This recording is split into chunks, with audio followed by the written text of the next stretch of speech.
What's up, everybody? This is Peter again for Sports Hot Rumors and Debates. How are you guys? I hope you had a wonderful draft yesterday. I cannot tell you all the appreciation I have for you guys for liking and subscribing. This means the world to me. The views got over 1,200 views yesterday, and I hope we can just keep growing this. This means everything. I am a loyal guy. Whatever you want to talk about, I'll talk about, okay? That's how I am, and thank you. That being said, you know I'm going to talk about so many teams, and I want to do that later today in another video. But today, I waited for us Cardinal fans. I waited before our second pick, before I wanted to talk to you guys and explain to you Arizona's mindset, what was happening, right? Let's go back really quick what I was telling you guys a long time ago. Arizona right now didn't need an offensive lineman in the first round, okay? They didn't get it. They went for a monster in Simmons because the Giants messed up. Wonderful. As much as I wanted CD, I got the fact that Simmons was there 100%. So happy about that. What do? Fast forward to yesterday, they get the most unbelievable offensive lineman who shouldn't have been there in the third round in Josh Jones, who's terrific. Such a big guy, clears out the passing lane and the running lane. It's going to be great for Drake and Kyler. Amazing move. That's why you don't get an offensive lineman then. Let's go to today, okay? Arizona sits there with a one-track mind right now. First thing they do is get Leki Fotu. If anybody knows who that is, he's from Utah, and Utah had really good defense. But here's the deal about him. Was there better players out there? Oh, yeah, absolutely. But Arizona had a mindset here, and I'm going to tell you what it was. So this is what they do. If you watch this guy, is he good against the pass? Not really. How is he against the run? He is a freaking wall.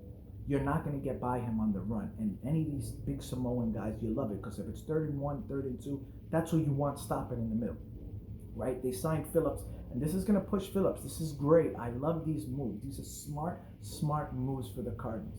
Here's the deal. Remember, the NFC has great run. The NFC West has really good running game. 49ers showed you that last year. So how many times do you need on a 3rd and 1, 3rd and 2, somebody to fill the gap and stop that? Wonderful. But what do, Arizona?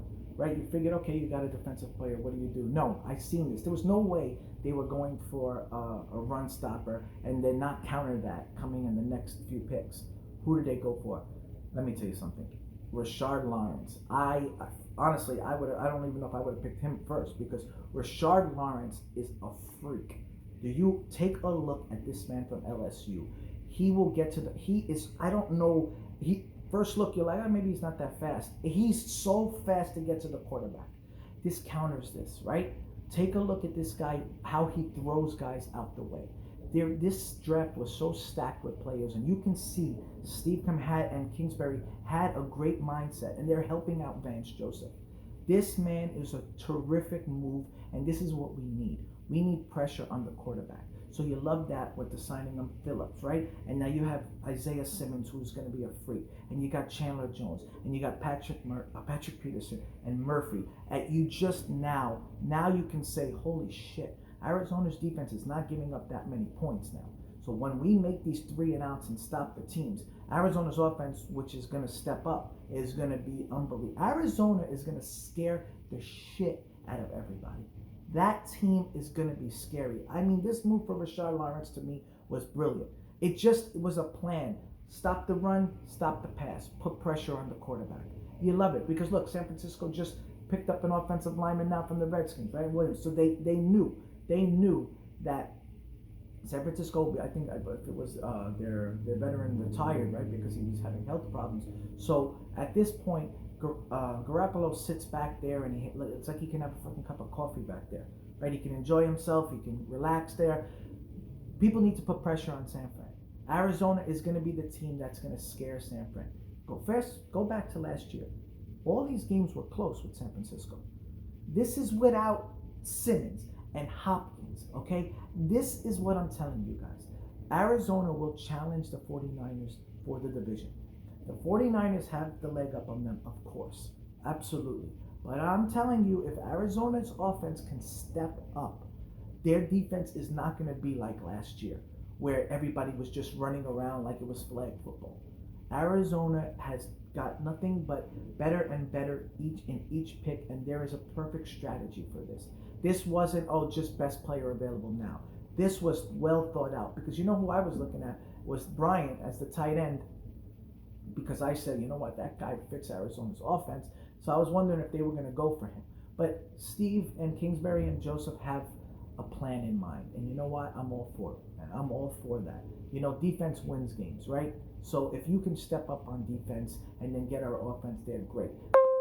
The real thing for me is, how's Arizona going to do on offense? Who is going to step up besides DeAndre? Okay, that's my thing. So if the deal is for you guys, if Arizona steps up on offense, I want you to expect this defense to be monstrous. When they come together, it's going to be extremely, extremely scary. And that's the truth. Because I see the Rams going the wrong way. And Seattle just don't have that, I don't know, aura that they used to have, right? When you used to go into Seattle, you were like, shit, how the hell are we going to win here? This freaking defense is crazy. No more. No more. You just don't see that anymore. You don't feel that. You feel like when you go in there, you can win. I can tell you back then, you felt like when you were going to there, you're lucky if you get a couple field goals. Not anymore. Speaking of field goals, I love our kicker, Gonzalez. He's really accurate. So the whole overall thing here, what I want to say is, I give Arizona and Steve Kern and Kingsbury and Joseph, I give them an A++, because not only did they get the first 2 steals in the first round, they got Simmons that shouldn't have been dropped to 8th, great. But in the 3rd round, they didn't even have to make a trade to get Jones, which was pretty much just as much of a steal as Simmons. I'm telling you, this guy's going to clear out the left side like you won't believe it. He's going to be able to switch around if he has to go to the right side too. He's that versatile, which is wonderful, right? And now, again, Fotu I wasn't sure about, and that's from my heart. I really wasn't, but I see what they're doing. Stop the run, stop the pass now, count 2 different players. You need that, right? You need to build a team because you don't know what's going to happen on defense. So many injuries happen in football, you have to cover yourself. Just because you make some moves, it doesn't mean that that's going to work out. How much can you see somebody goes the first damn preseason game, either tears his ACL and now you're screwed, right? You can never have enough talent in this game, especially in football, especially. You don't know what's going to happen. Anytime you have contact like this, it's crazy. And the thing about Fotu is that he was a rugby player in high school. So you know he's tough as shit. Samoan and rugby, that's the last guy you want to try to block, right? So I like that. I like these moves, and Arizona got a few more picks coming up, but I just like what they're doing, and it's going to be an exciting, exciting thing for sports in Arizona, guys, especially Diamondback fans for baseball, now Cardinal fans. It's just exciting, and it's about time because we've suffered enough in sometimes, you know? That being said, my next video, which will be soon, I want to talk about the Green Bay Packers, and I want to talk about Aaron Rodgers. To me, the Packers destroyed Aaron Rodgers, what they just did to him. That poor guy is throwing to, I might as well just go on the team. He's throwing to no-name players, besides Devontae, of course, right? And I don't think it's fair because Rodgers still has it, and he's in his mid-30s. He only has probably 3-4 years left, if that. And he's got the arm that can stay a little longer. But I wouldn't be shocked if next year or year after, if maybe he gets unhappy and he wants to get traded. And that I want to talk about to you guys later, because I know Packer fans are diehard Packer fans. So anyway, I will talk to you guys soon. Let me know what you think, and the more subscribers, I'd much appreciate it. Thank you so much. Bye.